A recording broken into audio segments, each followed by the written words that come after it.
لیکن کہا دیکھو بہجت آج میں تیرا مہمان ہوں تو مہمان نوازی کا حق ادا کر دو. دوستی کا حق تو چلو گزر گیا لیکن آج آپ کا مہمان ہوں, مہمان نوازی کے حق کے طور پہ آج کچھ دو جو تو نے کسی کو نہیں دیا. کہتے ہیں بہجت منقلب ہو چکے تھے, رو رہے تھے, تو انہوں نے کہا کہ تمہاری باتوں نے اور تمہاری ان چیزوں نے مجھے منقلب کیا ہے. میں ایک چیز تمہیں بتانا چاہتا ہوں. کہتے ہیں میں مشہد گیا اور امام رضا کی زیارت پہ, تو امام رضا کا مجھے دیدار ہوا, زیارت نصیب ہوگا. بہجت نے کہا تو امام رضا نے مجھے 10 چیزیں دیں.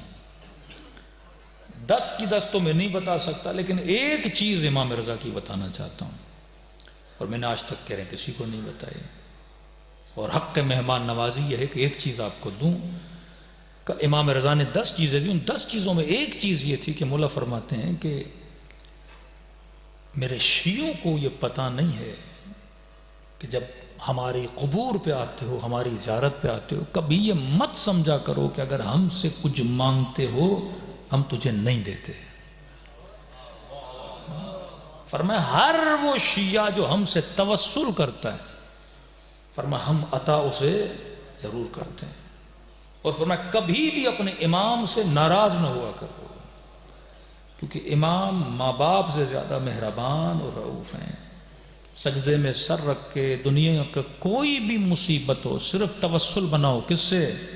اپنے وقت کے امام سے, امام رضا سے, امام حسین سے. فرمایا ہم کسی کو خالی ہاتھ نہیں بیچتے. توسل اگر کسی کو پتہ چل جائے اس کا اثر کیا ہے, ایک مرتبہ ایسے ہی دعائے توسل پڑھتے, ایک مرتبہ نہیں, واقعاً قلبی یقین کے ساتھ امام سے توسل کرو. فرمایا ہم کسی کو خالی ہاتھ پلٹاتے نہیں ہیں.